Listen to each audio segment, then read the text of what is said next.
जी अस्सलाम वालेकुम। मियां मोहम्मद नवाज़ शरीफ मुस्लिम लीग नून के कायद उम्रे की आदगी के बाद जो लंदन उनका फ़्लैट है वहाँ पे पहुँच गए।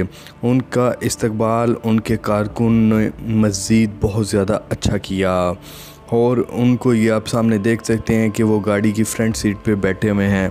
उम्रे की आदगी एक इस तरह की है कि हर मुसलमान का दिल करता है कि वो उम्रे की आदगी करे, लेकिन इनके शाही ख़ानदान के प्रोटोकॉल की वजह से ये उम्रा उनका बहुत शानदार रहा और उन्होंने स्पेशली पाकिस्तान के लिए बहुत ज़्यादा दुआएं की।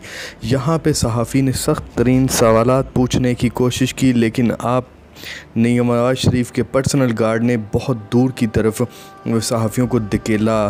तो एक सहाफ़ी ने पूछा कि आपका उम्रा कैसा रहा, तो मियां मोहम्मद नवाज़ शरीफ ने कहा जी माशाअल्लाह बहुत अच्छा रहा। पार्टी कारकुनों ने भी मुबारकबादें दी और एक यहाँ पे जो अहम चीज़ सवालात पूछे गए कि सऊदी अरब ने $2 अरब पाकिस्तान को जारी किए हैं, इस हवाले से आप क्या कहेंगे। लेकिन मियां मोहम्मद नवाज़ शरीफ इस बात का जवाब दिए बगैर आगे की तरफ चले गए और इसका जवाब देने से परहेज़ करते रहे और ना कि इसका किसी किस्म का आगे से बहस की, ना किसी किस्म का जवाब दिया। मुझे दें इजाज़त। अल्लाह।